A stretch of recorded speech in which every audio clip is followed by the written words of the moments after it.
नाज़रीन, social media पर अक्सर ऐसी तस्वीर और वीडियोस गर्दिश करती हैं जिनमें दावा किया जाता है कि चीन ने अपने सहराओं से अरबों टन रेत हटाकर वहां हरियाली उगा दी है। इन वीडियोस में बड़े बड़े पाइप दिखाकर यह तासुर दिया जाता है कि शायद किसी मशीन के जरिए रेत को खींचकर कहीं और फेंक दिया गया है, लेकिन हकीकत इससे बिल्कुल मुख्तलिफ और कहीं ज्यादा दिलचस्प है। साइंस और इंजीनियरिंग के असूलों के मुताबिक अरबों टन रेत को जमीन से गायब कर देना मुमकिन ही नहीं है, और अगर ऐसा किया भी जाए तो नीचे से मजीद रेत निकल आएगी। चीन ने जो असल कारनामा अंजाम दिया है वो रेत को हटाना नहीं था, बल्कि रेत को वहीं रोककर उसे जरखेज मट्टी में तब्दील करना था।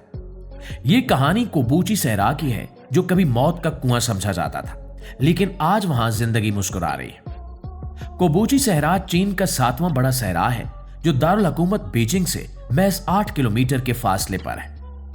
माजी में यहां के हालात इतने खौफनाक थे कि इसे मौत का समंदर कहा जाता था। यहां से उठने वाले रेत के तूफान बीजिंग तक पहुंचते थे और शहर की फिजा को आलूदा कर देते थे, जिससे न सिर्फ निजाम जिंदगी दरम बरम होता बल्कि मईशत को भी शदीद नुकसान पहुंचता था।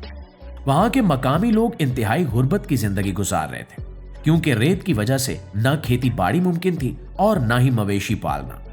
रेत के टीले हवा के साथ अपनी जगह बदलते रहते और अक्सर लोगों के घरों और सड़कों को दफन कर देते थे। इन हालात में चीन ने फैसला किया कि वो कुदरत के सामने हथियार डालने की बजाय टेक्नोलॉजी और हिकमत अमली से इस मसले का हल निकालेंगे। इस मंसूबे का सबसे पहला और मुश्किल मरहला रेत को एक जगह रोकना था। सहरा में मसला रेत का होना नहीं होता, बल्कि हवा के साथ इसका उड़ना होता है। जब तक रेत उड़ती रहेगी, कोई भी पौधा वहां जड़ नहीं पकड़ सकता। शुरू में इंजीनियर्स ने वहां दीवारें बनाई और बाड़ें लगाई, लेकिन तेज हवाएं सब कुछ उड़ा ले गई। कई नाकामियों के बाद मकामी लोगों ने एक इंतहाई सादा और सस्ता तरीका इजाद किया, जिसे आज दुनिया चेकर बोर्ड टेक्नोलॉजी के नाम से जानती है। इस तरीके में खुश्क घास और तिनकों को इस्तेमाल किया जाता है। मजदूर रेत के ऊपर घास को चौकोर खानों या शतरंज की बिसात की तरह बिछाते हैं और फिर इसे दरमियान से दबाकर रेत में गाड़ देते हैं। ये छोटे छोटे घास के बाड़े हवा की रफ्तार को जमीन की सतह पर तोड़ देते हैं, जिससे रेत का उड़ना बंद हो जाता है। जब रेत अपनी जगह पर जम गई तो अगला मरहला वहां पौधे लगाने का था। रिवायती तरीके से बेलचे के जरिए गड़ा खोदना और पौधा लगाना बहुत सुस्त काम था और इसमें मेहनत भी बहुत ज्यादा लगती थी। इसके अलावा सहरा में पानी की कमी की वजह से पौधों के सूखने का खतरा भी ज्यादा रहता था। इस मसले का हल निकालने के लिए चीनी माहिरीन ने वाटर जेट टेक्नोलॉजी का इस्तेमाल किया। उन्होंने पानी के प्रेशर वाली गन्स इस्तेमाल की, जो सेकंड्स में रेत के अंदर गहरा सुराख कर देती थी और उसी वक्त उसमें पौधा लगा दिया जाता था। उस तरीके से न सिर्फ वक्त की बचत हुई, बल्कि पौधे की जड़ों को फौरी तौर पर नमी भी मिल गई। इस जदीद टेक्नोलॉजी की मदद से चीन ने रिकॉर्ड मुद्दत में सहरा के अंदर करोड़ों दरख्त लगा दिए। लेकिन सिर्फ दरख्त लगाना काफी नहीं था, इनकी देखभाल भी जरूरी थी और इसके लिए बहुत ज्यादा सरमाया चाहिए था। चीन ने इस मसले को हल करने के लिए एक ऐसा बिजनेस मॉडल बनाया जिससे मकामी लोगों को रोजगार मिल सके और वो खुद इस सहरा की हिफाजत करें। उन्होंने वहां मलेठी नामी जड़ी बूटी की काश्त शुरू की। ये पौधा सख्त मौसम को बर्दाश्त करने की सलाहियत रखता है और सबसे अहम बात यह है कि यह जमीन की जरखेजी बढ़ाता है। मलेठी की जड़ें नाइट्रोजन खारिज करती हैं, जो रेत को आहिस्ता आहिस्ता जरखेज मट्टी में बदल देती है। किसानों ने मलेठी उगाकर इसे मार्केट में बेचा और लाखों रुपए भी कमाए। इस तरह ये सहरा, जो कभी इनकी गुर्बत की वजह था, अब इनकी आमदनी का जरिया बन गया। चीन ने सहरा की सबसे बड़ी ताकत यानी सूरज की रोशनी को भी अपने फायदे के लिए इस्तेमाल किया।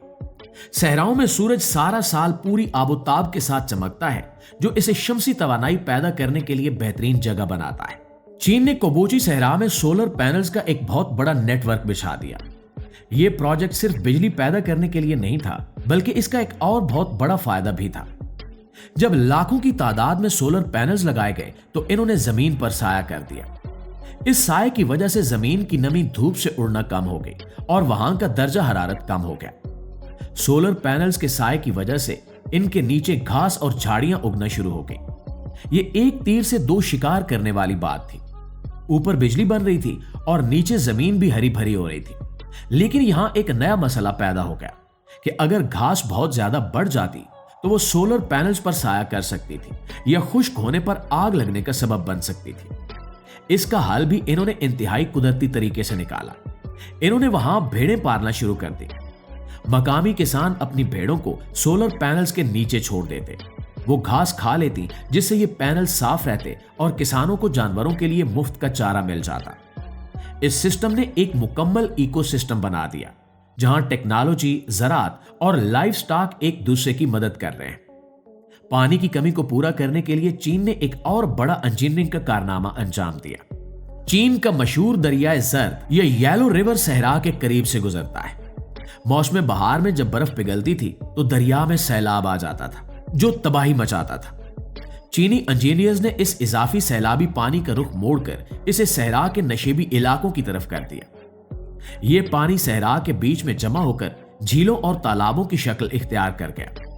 इन झीलों में अब मछलियों और केकड़ों की फार्मिंग की जा रही है और यह पानी आसपास के पौधों को भी सैराब करता है। रेत के टीलों के दरमियान पानी की नीली झीलें देखना यकीनन किसी मौजज़े से कम नहीं है। इन झीलों की वजह से इलाके के मौसम में बेहतरी आई है और अब वहां बारिशें भी पहले की निस्बत ज्यादा होती हैं। सहरा को आबाद करने के लिए इंफ्रास्ट्रक्चर का होना बहुत जरूरी था, इसलिए सहरा के ऐन दरमियान से एक तवील शाहराह तामीर की गई जो सहरा को चीरती हुई गुजरती है। रेत पर सड़क बनाना बहुत मुश्किल काम है, क्योंकि रेत अक्सर सड़क को ढांप लेती है। इस मसले से निपटने के लिए सड़क के दोनों अतराफ दरख्तों की दीवारें बनाई गई और घास के बाड़े लगाए गए ताकि रेत सड़क पर ना आ सके। यह सड़क ना सिर्फ आमदोरफ्त का जरिया है, बल्कि ये सयाहों को भी यहां खींच लाती है। लोग यहां सहरा में बनने वाले होटलों में रुकते हैं, झीलों का नजारा करते हैं और सहरा की खामोशी को एंजॉय करते हैं। सियाहत के फरोग से मकामी लोगों की आमदनी में भी बेपनाह इजाफा हुआ है। इस पूरे प्रोजेक्ट में टेक्नोलॉजी का किरदार बहुत अहम रहा। चीन ने सैटेलाइट और ड्रोन्स के जरिए पूरे सहरा की मॉनिटरिंग की। उन्होंने देखा कि किस जगह मिट्टी में कितनी नमी है और वहां कौन सा पौधा लगाना मुनासिब रहेगा। साइंसदानों ने लेबॉरेटरियों में ऐसे बीज तैयार किए जो इंतहाई कम पानी और सख्त हालात में भी जिंदा रह सके।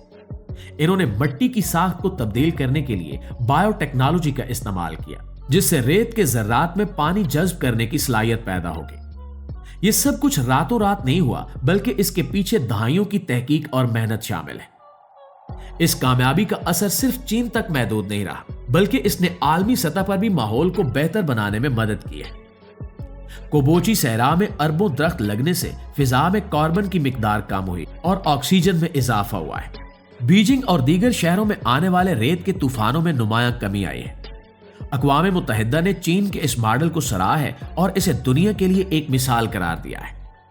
अब अफ्रीका और मशरिक़ वुस्ता के वो ममालिक जहां सहरा तेजी से बढ़ रहे हैं, वो चीन की इस टेक्नोलॉजी और हिकमत अमली से सीख रहे हैं। और इस प्रोजेक्ट का बुनियादी असूल यह है कि हुकूमत, प्राइवेट कंपनियां और मकामी लोग मिलकर काम करें। सोशल मीडिया पर वायरल होने वाली तस्वीर में जो बड़े पाइप नजर आते हैं, वो दरअसल दरियाओं की सफाई या पानी की मुंतकिली के लिए इस्तेमाल होने वाले ड्रेजिंग पाइप होते हैं। इनका सहरा से रेत हटाने से बराह रास्त ताल्लुक नहीं है। इंटरनेट पर अक्सर चीजों को बढ़ा चढ़ाकर पेश किया जाता है, लेकिन कोबोची की हकीकत किसी जादुई पाइप से ज्यादा इंसान की मेहनत और अज़्म की कहानी है। चीन के सहरा की यह कहानी पूरी दुनिया के लिए उम्मीद की एक किरण है। आज जब दुनिया ग्लोबल वार्मिंग और माहौलियाती तब्दीलियों जैसे बड़े मसाइल का सामना कर रही है, कोबोची का मॉडल हमें रास्ता दिखाता है कि साइंस और टेक्नोलॉजी का दुरुस्त इस्तेमाल कैसे किया जाए। सहरा को हरियाली में बदलना कोई जादू नहीं था। ये सालों की मेहनत, नाकामियों से सीखने और फिर दोबारा कोशिश करने का नतीजा है। ये कहानी इंसान के हार ना मानने वाले जज्बे की अक्कास है, जिसने वीरान रेत के टीलों को जिंदगी के बागों में बदल दिया है।